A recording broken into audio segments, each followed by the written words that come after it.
네, 이 고향세 혹은 고향기부제라고 들어보셨는지요?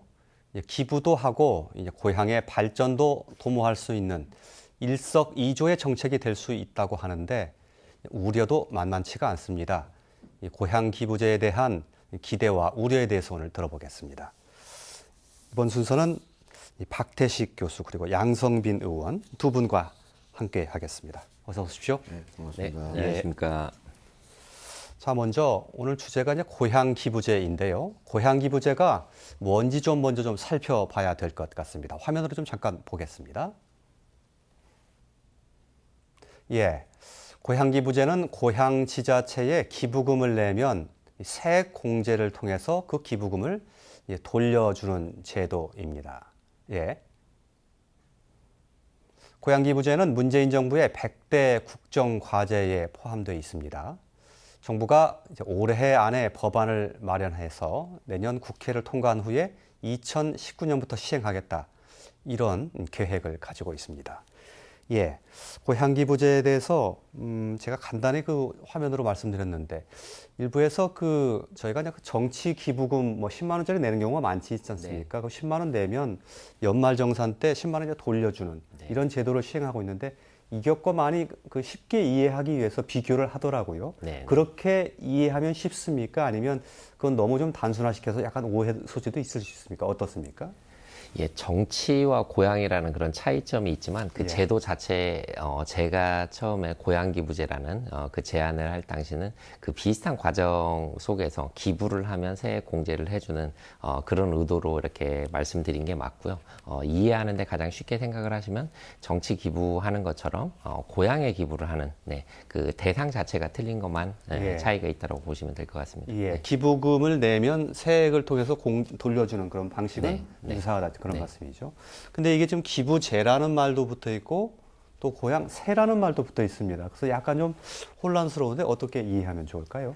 네, 일본에서 먼저 시행할 당시 후루사토 노세라고 해서 고향세라고 우리나라 말로 번역을 할 수가 있습니다. 그래서 예. 처음에 고향세라는 단어들이 많이 이렇게 등장을 하는데요. 제가 여기에 관심을 가지고 설문조사를 한번 해봤습니다. 하지만 착한 세금도 세금이다라는 그런 인식들. 그래서 이런 세금이 아니라 이건 기부 형태이다라는 걸 강조하기 위해서 제가 고향기부제라는 단어를 처음으로 이렇게 제시를 하게 된 겁니다. 네. 예, 양 의원님 말씀은 내용은 같은데 이름만 좀 순화란 표현이 적절할지는 모르겠습니다만 고향기부제라고 이름을 붙인 것이다 이런 뜻인가요?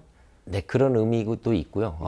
한국형 고향세, 고향기부제라는 그런 이 단어가 만들어지기까지 일본에서 시행되는 제도를 그대로 가지고 올 수는 없다. 예. 그래서 일본과 약간의 방식을 좀 바꾸고 다른 설계를 좀 하게 된 거죠. 그래서 예. 이름도 우리 정서에 맞게 고향기부제라는 그런 단어를 선택을 하게 된 거고요. 예, 고향세하고라고 하게 되면 조금 의미가 달라질 수 있습니까? 아니면 같습니까? 의미가 달라지진 않을 것 같습니다. 같고요. 예. 혹시 고향세, 고향기부제에 대해서 좀 다른 의견도 가지고 계십니까? 일단 형식적으로 다르죠. 고향세는 강제성이 부여된 거고, 예. 기부제는 자율성, 자기시 이제 부여된 것이기 때문에 예. 의미가 완전히 다릅니다. 그리고 현재 그 국회에 계류 중인 안건도 보면 명칭이 기부금품 모집 및 사용에 관한 법률 개정안에서 고향기부제라는 명칭을 사용하고 있습니다. 그러니까 예. 강제적인 어떤 조세적 성격이 아니고 기부금제 성격으로 출발하겠다 이런 의지로 보입니다. 예. 현재 정부가 좀 추진하고 있는 방향은 세보다는 제로 가는 방향 쪽으로 잡고 있는 모양이죠? 네, 이번에 그 문재인 대통령 100대 국정과제에 포함될 때 고향 사랑기부제라는 사랑기부제, 그런 예. 형태로 국정과제에 포함이 돼 있습니다. 예. 그래서 근데 고향세라는 얘기가 나온 건 이게 세금이어서 세라는 얘기가 나온 게 아니라 예. 그 자체를 갖다가 그냥 옮겨와서 고향세라는 단어를 많이 사용했기 때문이지 실제 그 안에 내용을 보면 기부라는 그런 의미가 더 많이 포함되어 있다고 생각을 합니다. 예. 네. 이 진행과 관련해서 지금 국회에 7개 관련 법안이 제출되어 있는 것으로 되어 있습니다. 아마 이런 것들을 다 참고해서 행안부에서 행정자치부에서 지금 여러 가지 종합적인 법안을 마련 중인 것으로 좀 알려지고 있는데 양 의원님 보실 때 지금 2019년도에 시행이 가능할 것으로 보입니까? 속도로 봤을 때? 예, 빠르게 진행한다면 그거보다도 좀 더 빨리 시행은 할 수 있을 거라고 생각을 합니다. 이게 제가 추진했던 것도 2015년 12월부터 준비를 해서 총선이 끝나고 난 다음에 안호영 국회의원님께서 처음으로 이 예. 법안을 발의하기 시작했고, 황주홍 의원님, 그 이후로 계속 뭐 전재수 의원님, 김광림 의원님, 많은 분들이 예. 이렇게 발의를 했거든요. 그 다음에 또 오늘 아침에 이제 기사를 보다 보니까 김두관 의원님이 뭐 입법 예고를 했다 뭐 그런 내용도 예. 또 보이더라고요. 예. 그래서 이런 것들이 이 법안이 나오면 사실은 통과되는 데까지는 시간이 많이 걸리지는 않습니다. 근데 그 세부적인 내용, 그 다음에 뭐 이 다음에 얘기를 예. 뒤에 논하겠지만 예. 지금 현재 그 조세, 그 강제성 부분하고 충돌 문제 그런 부분들까지 이제 같이 또 세부적인 논의안이 된다면 충분한 시간을 가지고 하는 게 좋기 때문에 저도 좀 더 빠르면 좋겠지만 19년이면 충분히 시행 가능하지 않겠는가 그렇게 생각을 예, 합니다. 알겠습니다. 이게 어떻게 그 내용을 꾸리느냐에 따라서 애초에 그 취지인 지방 재정 확충이나 또 도의 균형 발전 이걸 꾀할 수도 있고요. 혹시 부작용이나 역작용이 날 수도 있고 이런데 어떻게 내용을 꾸리냐에 관해서 약간의 그 논란이 있는 것 같습니다. 그 중심 내용 좀 잠깐 살펴볼 텐데 화면으로 좀 보겠습니다. 예, 기부 대상 그러니까 그 고향을 떠나신 분이 자기 고향에 이제 내는데 어디다 낼 거냐 하는 거 가지고 약간의 그 논란이 있는 것 같습니다. 일부에서는 재정 살림이 좀 열악한 재정 자립도 예를 들면 재정 자립도 20% 미만인 지자체에만 하자 이런 의견이 있는가 하면 아니다. 모든 지자체로 확대하자 이런 주장이 있고요. 수도권은 좀 그 재정 자립도가 높기 때문에 그곳만 하자라는 주장도 있고 또 이게 고향 기부제이기 때문에 그러면 고향이 무엇이냐 이런 것까지 얘기가 다 나오는데 출생지에다 하자 이런 주장도 있고 오랫동안 살았던 곳에 하자 이런 제한 다 없애고 기부자가 자기가 선택해서 기부할 곳을 할 수 있게 하자 이런 그 의견도 있습니다. 기부자에 대한 논란도 있는데 그것도 마저 보겠습니다. 누가 기부할 거냐를 가지고 하는 건데요. 고향을 떠난 출향민 이런 사람이 기부할 수 있게 하자.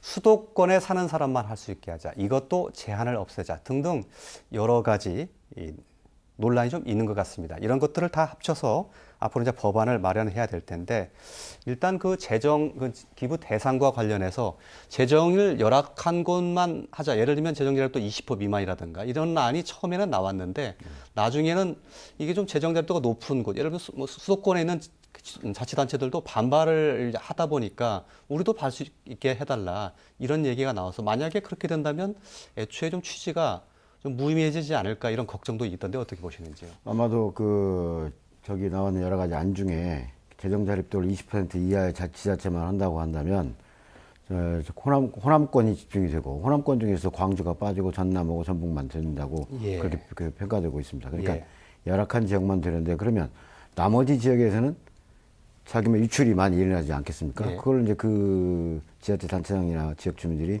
그걸 쉽게 용인하기도 힘들고 여러 가지 기술적인 문제들이 많아서 아까 말씀하신 그 여러 가지 고향에 대한 정의, 그다음에 기부자, 그다음에 또 기부 대상, 뭐 이런 여러 가지 것들 세율, 그다음에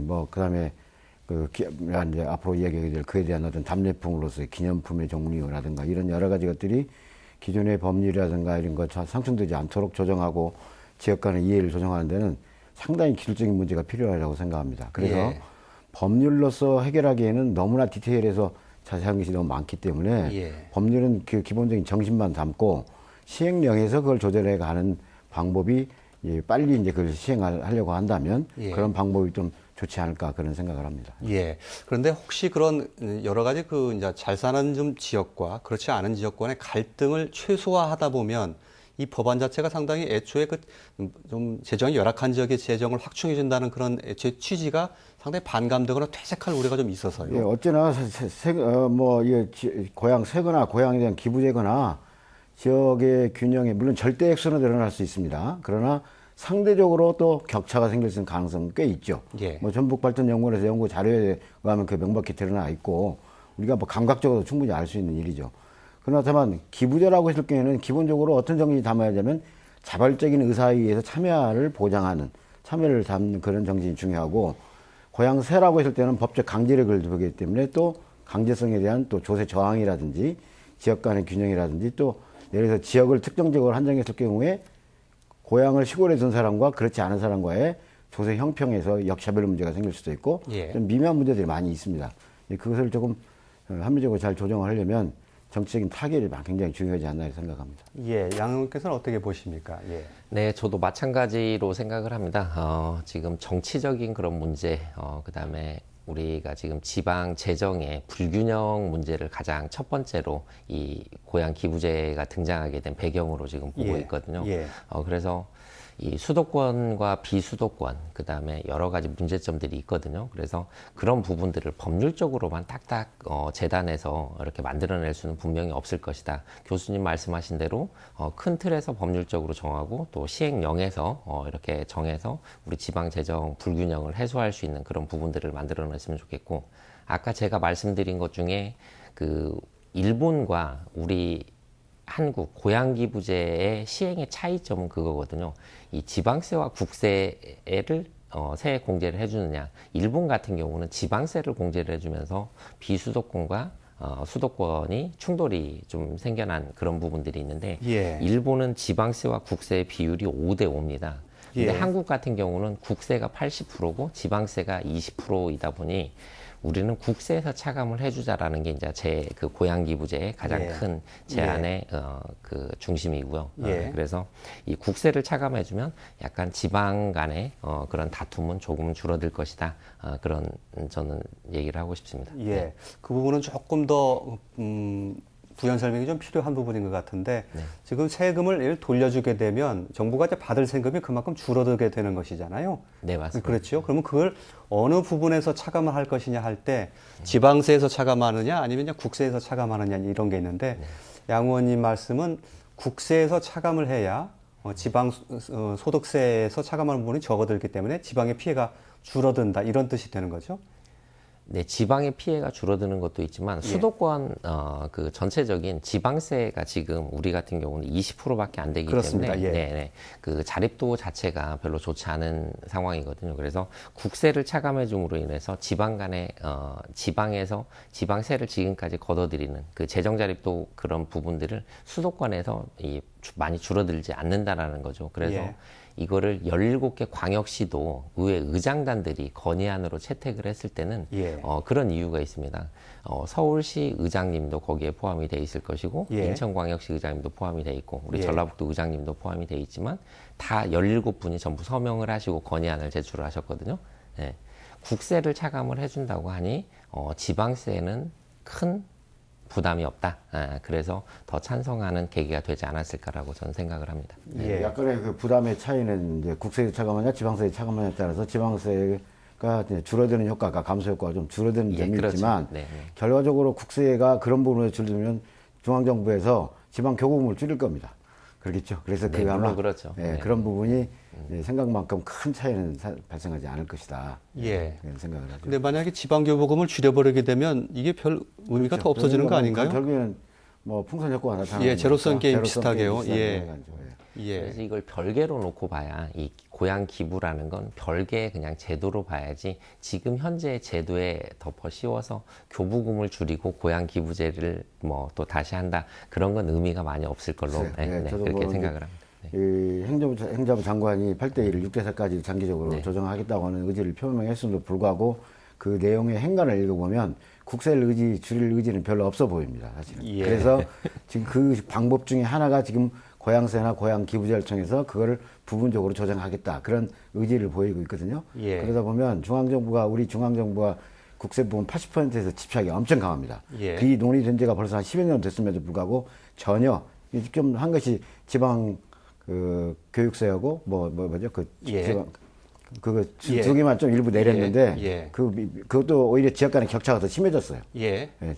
이게 지방세의 절대액은 늘어났지만 지역 간의 격차가 더 심해졌습니다. 예. 이 지역 이 지역에 지금 현재 이야기하고 있는 고향 기부제나 고향세가 나와도 아마 절대액은 늘어나지만 격차는 더 심해질 거라고 생각합니다. 예, 알겠습니다.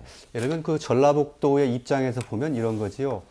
전라북도도 그 재정이 그냥 열악하기 때문에 재정 자립도가 굉장히 낮지 않습니까? 네, 맞습니다. 그래서 이런 고향 기부제 같은 것을 통해서 재정을 좀 확충해보자, 살찌워보자 이런 그 의미가 있는 건데 만약에 굉장히 많은 대상을 확대하고 이렇게 된다면 오히려 조금 더 재정이 넉넉한 곳이 더 곳간이 더 풍성해지는 이런 역작용을 낳을까봐 이걸 굉장히 줄여야 되는 건데 그것을 얼마나 잘 효과적으로 해느냐 이것이 이 제도의 관건 아닌가 싶은 생각이 드는데요. 네, 맞습니다. 여러 가지 그 우려되는 부분들도 분명히 있습니다. 그냥 단순히 고양이라고 해서 기부를 한다고 해서 늘어날 것이다라는 그런 예측만 하기는 어렵거든요. 예. 하지만 그냥 유입 유출로만 놓고 봤을 때는 예. 우리 전라북도에 2,340억 정도의 예. 그런 이 예. 재정이 늘어날 것이다라는 이제 그런 예. 이 자료가 연구 결과 발표 자료가 있는데 예. 그 2,340억이면 우리 무진장 그러니까 우리 동부권의 무주 진안 장수를 보면 2017년도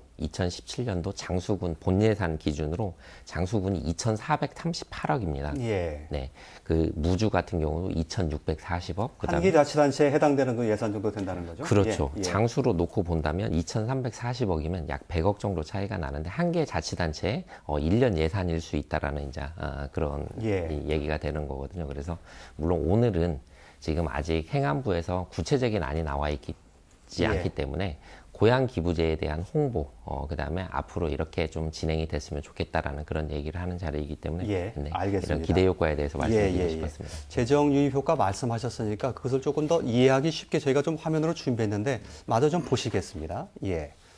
이 고향 기부제를 시행하게 되면 어느 정도의 그 재정 유입 효과가 있을 것이냐. 최근에 그 전북 발전 연구원에서 계산을 해본 건데요. 전라북도에 이제 고향을 두고 있는데 타 지역으로 떠나신 분, 출향민이 한 180명 정도 되는데 그 가운데서 경제활동 인구가 63%, 기부를 하겠다 설문을 통해서 의사를 표명하신 분이 78%, 1인당 평균 기부 금액이 27만 원이니까 이런 것들을 모두 다 계산하면 한 2,340억 정도의 이제 재정 유입 효과가 있을 것이다 이런 계산을 내놨는데 이건 어찌 보면 좀 이론적인 수치일 수도 있고요. 네, 실제 효과보다는 이 정도가 최대로 될 수 있겠다는 최대치라고 아마 잡아놓은 것이라고 이제 보면 되겠습니다. 예. 근데 이렇게 계산을 했을 때 오히려 좀 더 덩치가 큰 지역, 전남이라든지 경북 이런 데는 재정 유입 효과가 더 많더라고요. 그래서 이것도 어찌 보면 역시 좀 못 사는 동네가 좀 더 어려워지고 또 잘 사는 동네는 더 좋아지는 빈익북 부익빈 같은 게 있을 수 있을 것 같아 좀 걱정스러웠던데요. 있을 수 있는 정도가 아니라 현실적으로 그 예. 분명히 그런 가능성이 아주 높죠. 예. 네, 왜냐하면 주로 이제 그 우리가 출향 인사 중에 자산가들이라든지 예. 안정적 세력, 경제적으로 안정된 사람들이 이런 게 기여하게 될 텐데 과연 전라북도 출신이 다른 예컨대 경상북도나 경상도 출신에 비해서 우리가 그 자산가 또 자산의 규모, 그다음에 안정적인 직업을 가진 분들이 더 많을까? 그건 확신할 수 없지 않습니까? 예. 또 이것은 아까 사장님 말씀하신 것처럼 우리가 그 각 지역이나 학교에서 장학금 모금하지 않습니까? 그거 비슷한 게임이거든요. 예, 자, 예. 장학금 하자면 근본 취지 원로는 다 동의합니다. 예. 하겠다. 예. 실제로 가서 장학금을 모금하면 그보다 엄청 그렇긴 적은 하죠. 액수가 예. 되는 것과 비슷한 예가 되기 때문에 예. 전북발전연구원에서 선정한 2,300억 또는 순유입과 1,800억, 900억 예. 정도는 사실은 그냥 심정적으로 동의한 정도지 예. 그게 사실은 가능한 액수도 아닙니다. 제가 예. 볼 때는. 그 아마 상당한 몇 분의 1 정도 줌으로 줄어들어서 나타날 텐데 그 줄어드는 그 탄력성의 정도가 잘 사는 사람과 못 사는 사람, 중산층 이하가 많은 지역과 중산층 이상이 많은 지역과는 그 탄력성에서 엄청 차이가 있기 때문에 예. 실제 모금의 효과는 더 큰 격차로 나타날 거다. 그게 좀 우려되는 바입니다. 예, 장학금의 비유를 했으니까 조금 이해가 더 쉬운 것 같습니다. 예. 어떻게 보십니까? 그 박 교수님 의견에 대해서? 네, 박 교수님 의견도 충분히 존중하고요. 그 이제 경제적인 그런 논리로 따졌을 때 이제 물론 그렇지만 잘 사는 사람이 많이 기부를 한다. 그거는 사실은 절대 아니라고 저는 생각을 하고요. 네. 그리고 장학금 같은 경우는 내가 내놓지만 그게 뭐 세액 공제를 받거나 사실은 그런 부분은 또 아닐 거라고 생각을 해서 고향 기부제하고는 조금 차이가 있는 것 같고요. 물론 이렇게 추계를 했다라고 해서 추계가 절대로 다 맞지는 않습니다. 하지만 우리 고향에 애양심을 길러낸다면 저는 여기에서 나오는 부수 효과가 굉장히 많을 거라고 생각을 하는 거죠.